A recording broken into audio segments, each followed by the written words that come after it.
हरे कृष्णा। आपका स्वागत है आपके अपने चैनल के अंदर, जिसके अंदर आप नॉलेज ले रहे हो स्पिरिचुअल। ठीक है, तो बाकी आज जो हम बात करने वाले हैं वो हम बात करने वाले हैं एकादशी के बारे में। आपने जरूर सुना होगा, एकादशी के नाम जरूर सुना होगा, आपको शायद इसकी जानकारी ना हो, तो उसी के ऊपर आज हमारी वीडियो है कि एकादशी होती क्या है। ठीक है, ये कैसे मतलब शुरुआत कैसे हुई इसकी। ठीक है, ये क्यों मनाई जाती है, ये एक तरह का त्योहार है। ठीक है, जो अगर बात करें तो जैसे महीने में ना आपने देखा होगा, एक शुक्ल पक्ष होता है, एक कृष्ण पक्ष होता है। तो उसके अंदर जो 15-15 दिन होते हैं उनके अंदर ये एक एक बार आता है, यानी कि महीने में 2 बार आता है। ठीक है, कृष्ण पक्ष में भी एक बार आता है और शुक्ल पक्ष में भी एक बार आता है। ठीक है जी। और ये होता क्या है, एकादशी अगर आप देखो तो एकादशी यानी कि 11। ठीक है, यानी कि जो इन दोनों पक्षों के अंदर 11वां दिन होता है उसे हम एकादशी बोलते हैं। ठीक है, अब इसका आरंभ कैसे हुआ, ये क्या है, इसके ऊपर 2 कथाएं हैं जो मैं आपसे डिस्कस करने वाला हूँ। अभी जो पुराणों के अंदर बताई गई है मैं आपको वही चीज बताऊंगा। ठीक है जी। तो एक टाइम की बात है कि एक मुर नाम का राक्षस था, जो बहुत ही ज्यादा जिसने उत्पात मचा रखा था, जो मतलब जिसने देवताओं को युद्ध के अंदर जो हरा रहा था। ठीक है, और देवताओं ने फिर इकट्ठे होके कृष्ण जी का यानी कि विष्णु जी का जो ध्यान है वो किया और विष्णु जी को बुलाया, उनको बोला कि आप हमें इससे बचाइए। ठीक है, इसका वध कीजिए। तो विष्णु जी ने बोला कि कोई दिक्कत नहीं है, मैं करता हूँ इसका कोई सोल्यूशन। तो उन्होंने खुद वो युद्ध के लिए गए, उन्होंने उससे युद्ध करना स्टार्ट किया। और जब उस राक्षस को लगा कि विष्णु जी मेरे ऊपर भारी पड़ रहे हैं, तो उसने क्या किया, वो वहां से भाग गया। ठीक है, जब वो भाग गया तो विष्णु जी ने उनका पीछा किया, बट वो बहुत दूर भाग गया। तो विष्णु जी अपना आराम से अपने आश्रम में आके आराम करने लगे। ठीक है, तो उसने देखा कि अभी आराम करने हैं, तो वो उनसे इच्छा तो थी, उनको हराना तो चाहते ही था।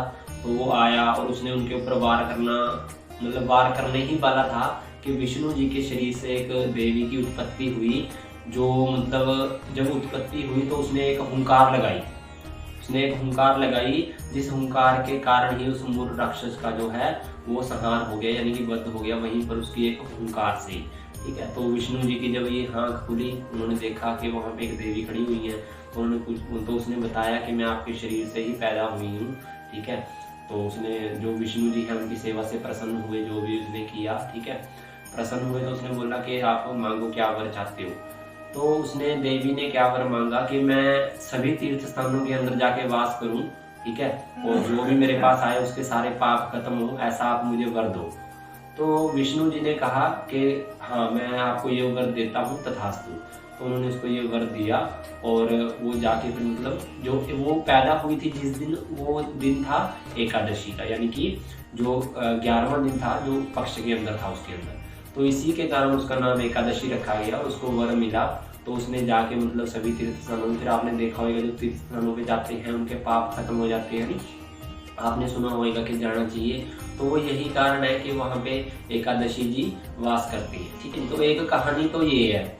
और दूसरी कहानी फिर ये भी बताई जाती है कि एक टाइम पे क्या हुआ था कि जैसे मान लो अब हर एक चीज का एक स्वरूप होता है, तो जैसे ही पापों का भी एक स्वरूप है, मतलब पाप भी एक रूप के अंदर है। मतलब जैसे गऊ मारने का पाप होता है। ठीक है, या माता पिता को कष्ट देने का पाप होता है। ठीक है, या फिर मान लो पंडित जी को मारने का पाप होता है। ये सारे पापों को अलग अलग मतलब संभालने होते हैं। ठीक है, तो बट लेकिन इनको जो सबका मेन हेड होता है, वो जो मेन पाप है वो वहां पे क्या हुआ एक टाइम पे कि ना मतलब जैसे एकादशी जी आपने भगवान ने देखा कि यमराज के पास बहुत सारे लोग ना नरक में जा रहे हैं, बहुत सारे लोग।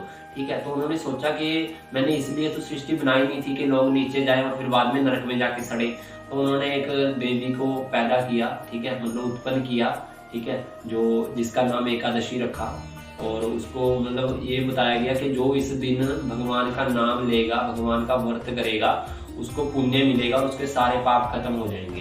तो जब ये होने लगा तो उसके बाद जो पाप का जो मेन हेड था, जो मैंने आपको बताया, वो भगवान के पास गया और भगवान को बोला कि भगवान जी ये तो मतलब पहले बिल्कुल सही चल रहा था, बट अभी क्या हो रहा है, अभी लोग हमारे पास आ ही नहीं रहे, यानी कि लोग पाप कर ही नहीं रहे। जो करते हैं वो एकादशी के दिन आपका नाम ले लेते हैं और फिर वो मुक्त हो जाते हैं। ठीक है, तो हमारे पास मतलब कुछ भी नहीं आ रहा, तो हमारा जो जीवन है जो आपने दिया है वो तो व्यर्थ हो जाएगा। तो भगवान ने बोला कि कोई दिक्कत नहीं है। ठीक है।